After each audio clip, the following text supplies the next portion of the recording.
이사야 17장 12절에서 14절 말씀 제가 봉독해 드리겠습니다. 12절입니다. 슬프다. 많은 민족이 소동하였으되 바다 파도가 치는 소리같이 그들이 소동하였고 열방이 충돌하였으되 큰 물이 몰려옴 같이 그들도 충돌하였도다.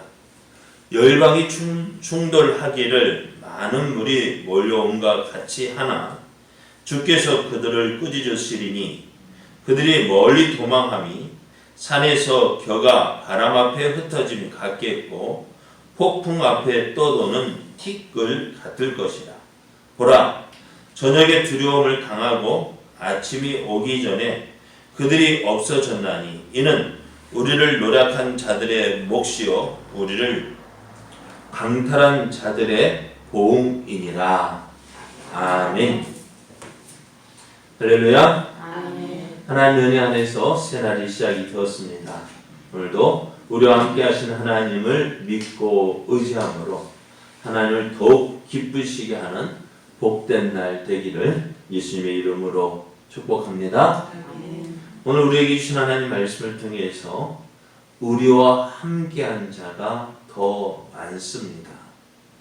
우리와 함께한 자가 더 많습니다. 이런 제목으로 하나님 말씀을 전하겠습니다.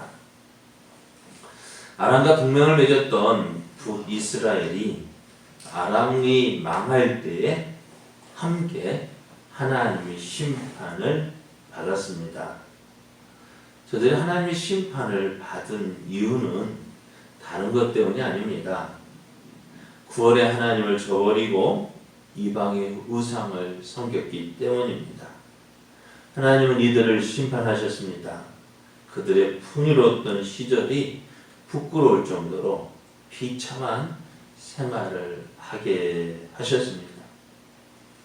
저는 농부가 추수꾼이 그 추수하는 그 큰 많은 것을 거두는 것이 아니라 추수꾼이 지나간 뒤에 그 떨어진 이삭을 줍는 것과 같은 비참한 모습을 누가요? 에브라임, 이 북이스라엘이 하게 됐다는 거예요. 그래서 어떻게 이렇게 모두 망하게 된 가운데서도 하나님은 긍휼을 베푸셔요.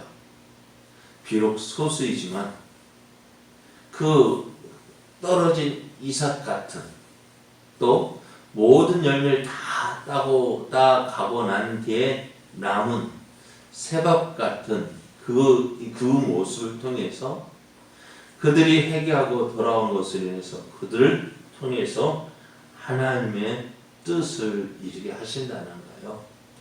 오늘 우리도 많은 사람이 구원을 받지 못하는 것 같지만 그러한 가운데에서도 하나님의 뜻은 어떻게 끝나지 아니하고 계속 되어지고 있음을 우리가 믿어야 합니다. 그래서 오늘 우리의 삶은 세상 사람들이 다 간다 할지라도 그게 진리가 아니에요. 그게 진리가 아니라면 우리는 어떻게 될까요? 그 길을 가지 않아야 돼요. 우리는 어떤 길을 가야 될까요? 하나님이 기뻐하시는 길을 가야 됩니다. 하나님이 인정하시는 길을 가야 합니다. 그것이 진정한 복입니다. 그래서 오늘 우리도 세상 사람 다 안 간다 할지라도 우리는 누가 기뻐하시면 하나님이 기뻐하시는 길이라는 그 길을 믿음으로 가야만 합니다.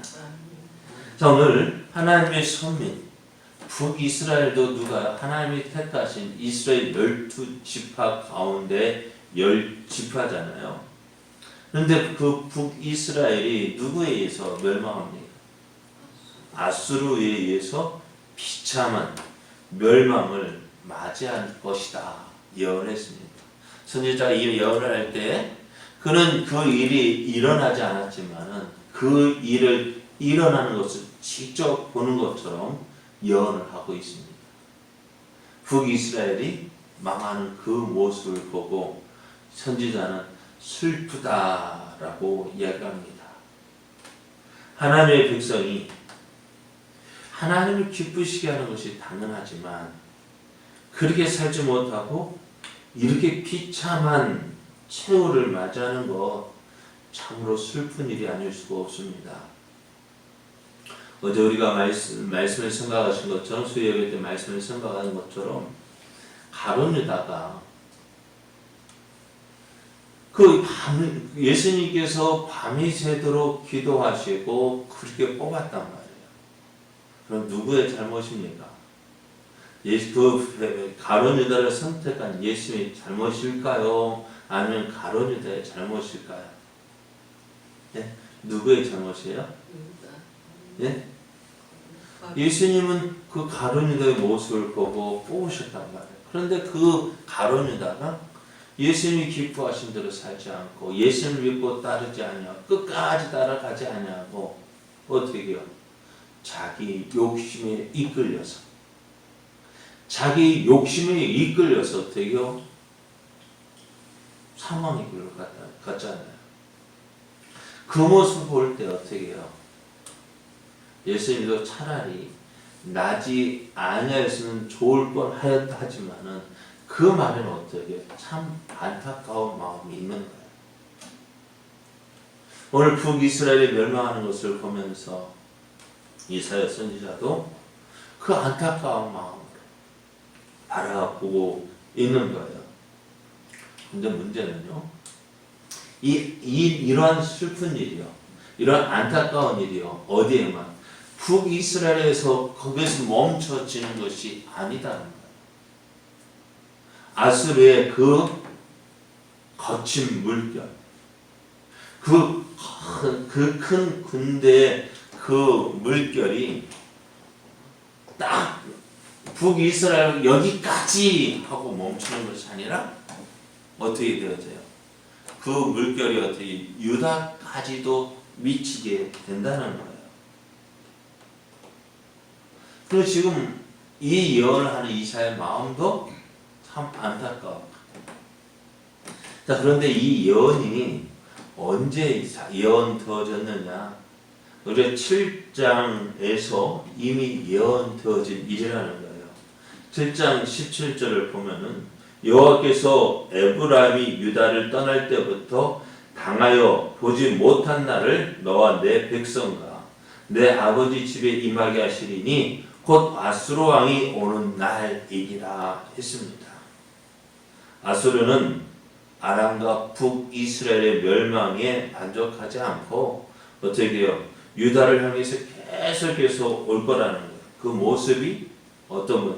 바다에 파도가 밀려오는 것 같고 또 큰 물이 밀려오는 것 같이 어느 누구도 그 물결 앞에서 파도 앞에서 맞설 사람이 없다는 거예요.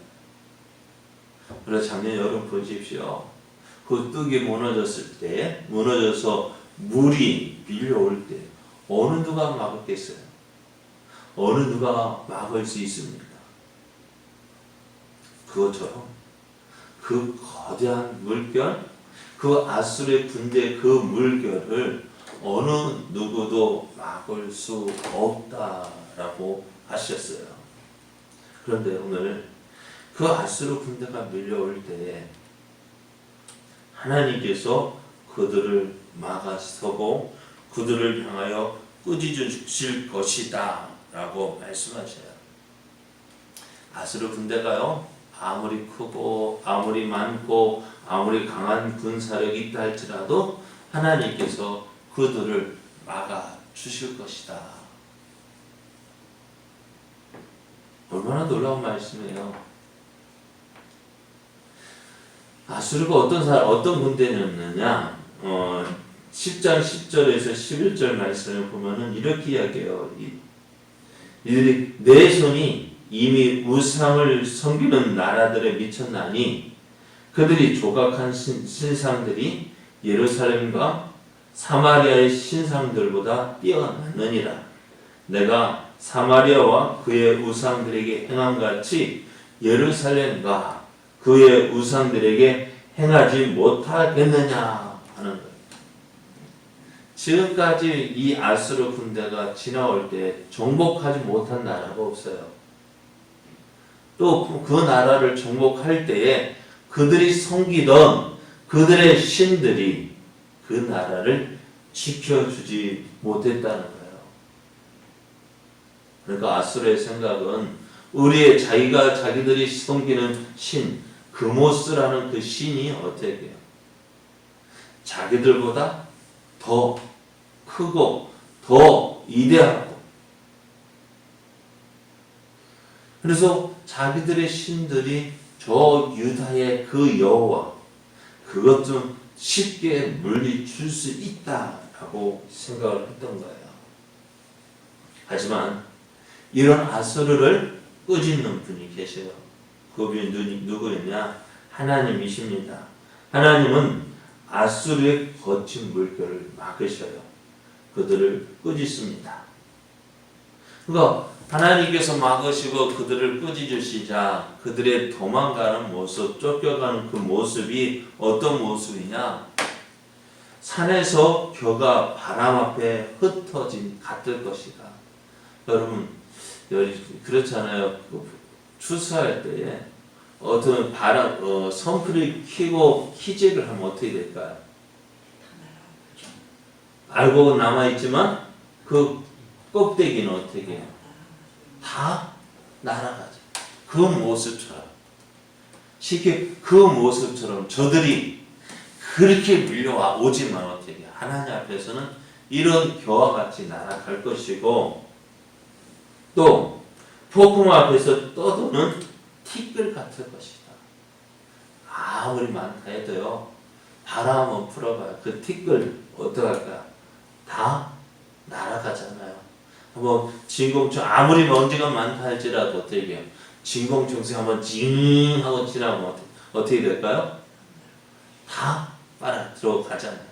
그것처럼 하나님이 한번 이스라엘 앞에서 그들을 지켜주면 이들은 어떻게 돼요? 아수르가 아무리 크고 강하다 할지라도 어떻게 된다? 그들은 아무것도 아니라는 거예요. 자, 아수르의 진격에 어느 누구도 막아설 수가 없었습니다. 하지만 하나님께서 그들을 막으시고 그들을 흩으실 거예요. 저녁에는 아수르의 군대로 인해서 두려워서 어찌할꼬 이제 어떡하지 했는데 아침이 되니까요, 어떻게 해요? 그렇게 그들을 두려워하게 했던 그들이 어떻게 해요?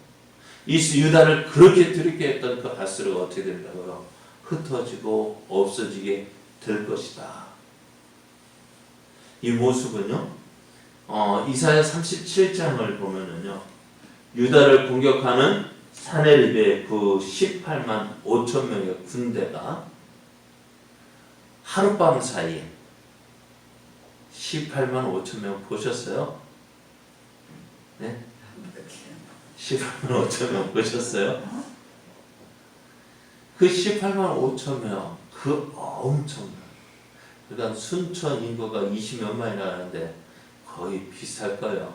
그냥 강양이 14만, 15만이라 하고 우리 구례가 2만 7천 명이라 하니까 강양하고 우리 구례하고 합쳐는 인구, 그 사람을 합쳐는 그 군대가 어떻게 해요? 하룻밤 사이에 다 없어지고 죽었습니다. 그것처럼 보여요.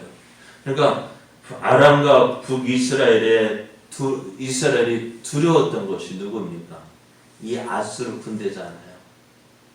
그런데 그 아수르를 두려워해서 북이스라엘과 아람이 동맹을 맺었는데 이것을 누가 두려워해요? 유다가 두려워했잖아요. 그런데 유다가 두려워하던 북이스라엘과 아람의 그 동맹을 깨뜨리고 물리치고 그들을 멸망시킨 데가 누구예요? 아수르잖아요. 그럼 누가 더 커요? 북이스라엘과 아람이 더 클까요? 아수르가 더 클까요? 예? 아수르가 더 크잖아요. 그 군대가 밀려오는데 두려워하지 않을 수가 있겠어요? 그때 사람들은 무엇을 볼까요? 그 군대, 아수르의 군대를 보고 이제 어떻게 돼요? 네? 자라보고 놀란 가서 뭐 보고 놀란다고요?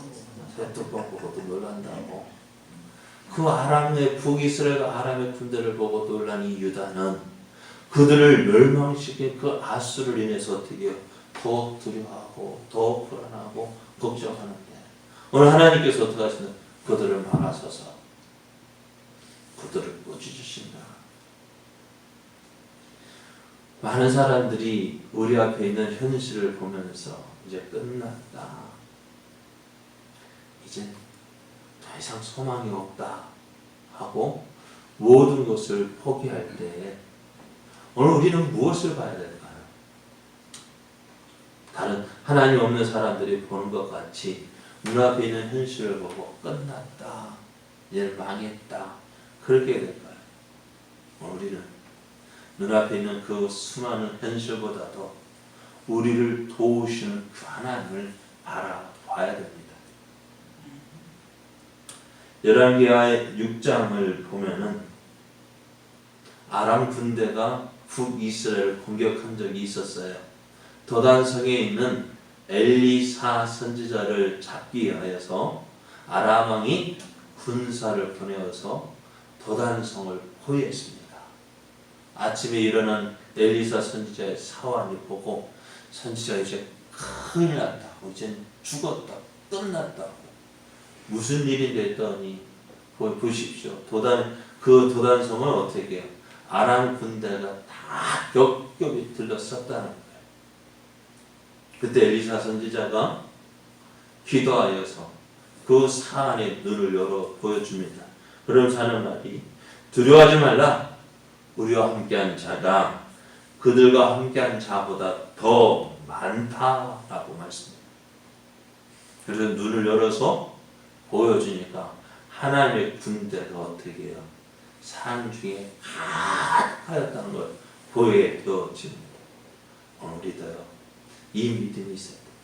아수르 군대가 아무리 크고 강하게 우리를 향하여 밀려온다 할지라도 우리를 사랑하신 그 하나님께서 그것을 막아주시고 지켜주시고 보호해주셔서 우리로 하여금 승리하게 하시는 분이시라는 사실이에요. 그 하나님을 믿어야 합니다. 그 하나님을 의지해야 합니다. 그래야 우리를 통해서 무엇을 주시는 하나님, 승리를 주시는 그 하나님, 그 하나님의 그 역사가 우리를 통해서 일어나는 것을 보여주어야 돼요. 오늘 포기하지 마십시오. 낙심하지 마십시오. 하나님이 우리와 함께 하십니다. 우리를 도우십니다.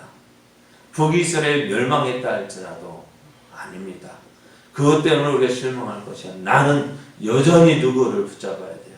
하나님 붙잡고 하나님 의지하고 하나님께서 우리를 위하여 싸우실 것을 믿고 오늘도 우리는 우리에게 주어진 이 믿음의 길을 달려가야 합니다. 그래 우리를 통해서 하나님의 살아계심이 보여지고 나타나고 증거되어져야 합니다. 이러한 삶을 살아가는 저와 여러분 되어지기를 예수님의 이름으로 축복합니다.